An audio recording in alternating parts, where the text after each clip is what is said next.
नमस्कार, स्वागत है आपका पब्लिक इंडिया पर। मैं हूं नीलू व्यास। आज से संसद का स्पेशल सत्र शुरू हो रहा है जिसमें कि प्रधानमंत्री का सपना है कि महिला आरक्षण बिल यानी कि जो नारी वंदन अधिनियम है वो पारित हो। बहुत खुशी की बात है क्योंकि महिलाओं को आरक्षण मिलेगा, लेकिन क्या वाकई में महिलाओं को आरक्षण देने के बहाने एक पूरे देश के साथ एक षड्यंत्र हो रहा है? ये एक बड़ा सवाल है।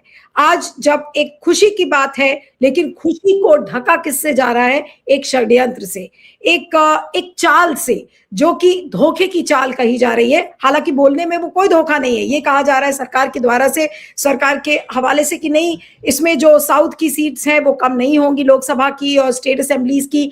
लेकिन एक ट्वीट आपको दिखाना चाहती हूँ। यशी, मैंने आपको भेजा होगा वो ट्वीट, और उसको दिखाएं। वो ओपिनियन पोल का जो ट्वीट है, ये देखिए कि लोकसभा किस तरह से बदलेगी। यहां पर यह समझने की जरूरत है। If increase to the maximum proposed 850 seats, यानी कि 851 सीटें बोली जा रही हैं कि लोकसभा की बढ़ेंगी, तो प्रपोर्शन किस स्टेट को कितना जाएगा लोकसभा का, ये वो मैं आपके सामने रख रही हूं ताकि आपको थोड़ा सा इसे आइडिया मिल जाए। अब ये देखिए, उत्तर प्रदेश में जहां पर मौजूदा 80 सीट हैं, तो प्रोजेक्टेड सीट्स 140 हो जाएंगी, यानी कि 16.5 का प्रतिशत का इजाफा यहां पर हो रहा है। बिहार में 40 सीटें हैं, 40 से बढ़कर वो 73 हो जाएंगी। राजस्थान में जहां 25 लोकसभा सीटें हैं वो 48 हो जाएंगी। मध्य प्रदेश जहां पर 29 सीटें हैं वो 51 हो जाएगी। महाराष्ट्र में जहां 48 सीटें हैं वो 79 सीट्स हो जाएंगी। ये आपको मैंने नॉर्दर्न और वेस्टर्न बेल्ट का बताया। अब आप और नीचे चलिए और ईस्टर्न साइड में आइए। अब देखिए, जहां पर विपक्ष की सरकार है वो देखिए, उससे आपको पता चलेगा षड्यंत्र और डिफरेंस कि सरकार क्या कह रही है और क्या कर रही है। तमिलनाडु में कितनी लोकसभा सीटें हैं? 39 सीट्स, बढ़कर कितनी हो जाएंगी? 51 सीट्स। केरला में 20 लोकसभा सीटें हैं, बढ़कर 23 बढ़ेंगी, यानी कि महज 3 सीट्स और आगे बढ़ रही हैं। आंध्र प्रदेश और तेलंगाना में जहां पर 42 सीटें, 42 सीट्स हैं, वो बढ़कर 59 हो जाएंगी।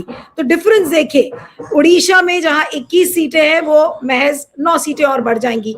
पश्चिम बंगाल 42 सीट्स है, वहां पर 64 सीट्स बढ़ेंगी, यानी कि 7.5% का डिफरेंस है। तो आप डिफरेंस देखिए जो नॉर्दर्न और वेस्टर्न बेल्ट का है वो कितना है, और जो सदर्न स्टेट्स हैं उसमें कितनी कम सीटें बढ़ती हुई नजर आ रही हैं। तो ये वो स्टेट्स हैं जिन्होंने, चाहे वो तेलंगाना हो, चाहे कर्नाटका हो, चाहे केरला हो, ये वो स्टेट्स थे जिन्होंने मोर्टेलिटी रेट कम रखा था, यानी कि पॉपुलेशन भी कम था, वहां पर बर्थ रेट भी कम हुआ, एडवांस स्टेजेस हुए, यानी कि उन्होंने सारे सोशल इंडिसेस पर पहले काम कर लिया था जो नॉर्थ के लोग नहीं कर पाए। लेकिन आज जो अन्याय किसके साथ हो रहा है? तमिलनाडु, केरला, आंध्रा, कर्नाटका जैसे राज्यों के साथ, जहां पर सीटों का इजाफा मैं आपको दिखा रही हूं स्क्रीन पे, आप ये डिफरेंस समझ लीजिए। और ये प्रोपोर्शनल रिप्रेजेंटेशन है, उसके फॉर्मूले से निकाला गया ये चार्ट है, इसलिए मैं आपको दिखा रही हूं कि देखिए, मूर्ख बनाने का काम सरकार कर रही है।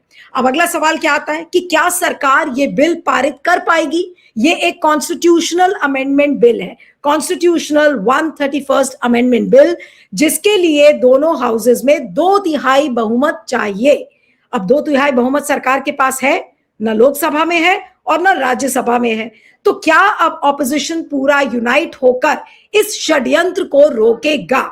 उसकी पॉसिबिलिटी पूरी है। कल मल्लिकार्जुन खड़गे ने सारे इंडिया ब्लॉक लीडर्स के साथ मीटिंग की, आज भी सुबह मीटिंग हुई है, और तमिलनाडु जैसे राज्य में आज काला दिवस मनाया जा रहा है। कुछ स्टिल पिक्चर्स आपको दिखाती हूं कि आज, क्योंकि तमिलनाडु में चुनाव है, एमके स्टालिन जैसे नेता इस समय चुनाव प्रचार के लिए निकले हुए हैं, लेकिन काले ड्रेस में निकले हैं। ये देखिए, काला दिवस मनाया जा रहा है, प्रचार पर निकले हैं एमके स्टालिन और काले कपड़ों में। उसी तरीके से संसद के अंदर से जो तस्वीरें आ रही हैं, आज वहां भी जितने साउथ के एमपीज हैं, खासकर डीएमके के एमपीज जो काला दिवस मना रहे हैं, वो आज काले कपड़े पहनकर संसद में पहुंचे हैं। मैं अब अनुमा जी के पास आती हूँ कि अनुमा जी, ये सारा आडंबर, ढकोसला, महिला आरक्षण बिल के नाम पर आखिर ये पूरा एक षड्यंत्र जो रचा जा रहा है, टैक्स पेयर का 3 दिन पैसा बर्बाद किया जा रहा है ये बोलकर कि हम महिलाओं का आरक्षण कर रहे हैं। बताइए, आज ऐतिहासिक दिन मोदी जी ने डिक्लेयर कर दिया कि ये 3 दिन बड़े ऐतिहासिक होने वाले हैं, लेकिन ये इतना बड़ा षड्यंत्र देश के साथ, इतना बड़ा धोखा राजनीतिक पार्टीज के साथ, इतने बड़े धोखे के चेहरे के पीछे आखिर ये क्या मोदी जी पूरे देश का कर रहे हैं? जी नमस्कार नीलू जी और मीनू जी और सभी दर्शकों को भी नमस्कार। देखिए, आज प्रधानमंत्री नरेंद्र मोदी खुद क्या कर रहे हैं, ऑस्ट्रिया के किसी डेलीगेशन को संबोधित कर रहे हैं इस वक्त। और उनके जो थैली के लोग हैं, चट्टे बट्टे, वो लोग आज संसद में मोर्चा संभाले हुए हैं। और एक शब्द कहा जा रहा है, बैक चैनल टॉक्स हो रही है, यानी कि जिस पार्टी के पास इतना पैसा है कि उसके पास रखते नहीं बन रहा, वो पार्टी अब बैक चैनल से विधायकों की, सांसदों की खरीदी करने का काम करेगी। अब इस पूरे कहानी में जो आप सही कह रही हैं कि ये महिला आरक्षण है क्या, अगर वही होता तो पार्टी ने खुद ही कहा था, बीजेपी ने, सरकार ने कहा था कि हम इसको लागू करेंगे जनसंख्या जनगणना के बाद और डिलिमिटेशन के बाद। फिर खुद ही का स्टैंड क्यों चेंज कर रहे हैं? ये बहुत साफ बात है कि जब तमिलनाडु के राज्यों ने जो जनसंख्या जब बढ़ रही थी तो उन्होंने उसको कम करने में जो अपना योगदान दिया, और उसके पुरस्कार स्वरूप जो उनको एक उनका एक फ्रीज कर दिया गया था कि भाई आपको इतनी सीटें जरूर मिलेंगी। हुआ ये है कि ये तो सबको मालूम है कि जिस समय हमारे जब जनसंख्या नियंत्रण के ऊपर अलग अलग प्रावधान हुए थे और अलग अलग काम हो रहे थे, तो उत्तर भारत ने उतना उस पर ध्यान नहीं दिया जितना दक्षिण भारत ने ध्यान दिया। और कारण भी ये था कि वहां पढ़े लिखे लोग थे। अब मोदी जी उसी चीज को पलटना चाहते हैं। वो जो फ्रीजिंग हुआ था वो उसे हटाना चाहते हैं, जिससे जहां जनसंख्या ज्यादा है, पूरे कहानी में सब जो गणित है वो सब देख पा रहे हैं कि 200 सीट केवल बिहार और उत्तर प्रदेश मिला के ही बढ़ रही है।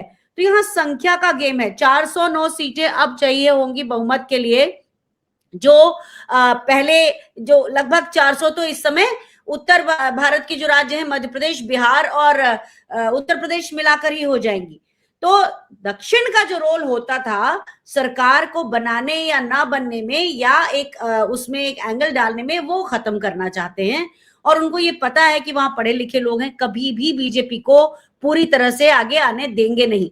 तो इन सब कारणों से ये कहानी बनी है। और जहां तक मुझे लगता है, मैं बहुत इस बात को सोच कर ही डर रही हूं कि इनके पास नंबर्स आज तो नहीं है लेकिन कल तक हो जाएंगे। 4 बजे जब वोटिंग होगी उस समय ये नंबर हो जाएंगे। इसीलिए प्रधानमंत्री नरेंद्र मोदी इस समय इधर उधर जा रहे हैं। उन्हें मालूम है सारा सेटिंग उनकी पार्टी कर लेगी। तो अगर ये होता है तो ये भारत की संप्रभुता के ऊपर बहुत बड़ा एक प्रहार होगा। और फिर भी मुझे ये उम्मीद है, अब देखिए चमत्कारों की उम्मीद तो नहीं कर सकते, लेकिन हमने सभी ने देखा है कि अभी अभी हंगरी में विक्टर ऑर्बान को जिस तरह से, जिसने पूरे सिस्टम को अपनी तरफ कर लिया था, बस वो एसआईआर जैसी चीज नहीं कर पाया था, शायद हो सकता है पीछे रह गया हो, लेकिन बाकी उसने जुडिशियरी पर, मीडिया पर पूरी तरह से कब्जा जो किया था, उसके बाद भी जनता ने उसे ठेल दिया। क्या भारत की जनता, जिसके पास एजुकेशन उतनी नहीं है, और खास तौर पे अब जबकि 1-1 लाख स्कूल बंद हो रहे हैं, ऐसे समय में क्या भारत की जनता से हम उस लोकतंत्र की इस तरह से परवाह करने की, उस तरह से लोकतंत्र को दोबारा रिक्लेम करने की हम क्या उम्मीद करते हैं? इस देश ने जो 2024 में जो दिखाया, 240 पर बीजेपी को लाके खड़ा कर दिया, बस उसी के कारण ये करना चाहते हैं एसआईआर, जिससे इनके वोटर आ जाएं। उसी के कारण ये वन नेशन वन इलेक्शन की बात कर रहे हैं, और उसी के कारण ये डिलिमिटेशन जो कर रहे हैं वो कर रहे हैं, जिससे कि उत्तर भारत के वो राज्य जिनको वो कैसे भी करके, पैसे देकर, जो भी करके वहां के लोगों को बरगला सकते हैं, जो दक्षिण भारत में नहीं हो पाता। तो इस पूरी कहानी में मुझे सबसे बड़ा डर ये है कि राज्यसभा में जहां इनके पास बहुमत नहीं है, फिर भी संविधान को बदलने के लिए बीजेपी की खरीद फरोख्त के कारण देश को एक बहुत बड़ा नुकसान होने वाला है।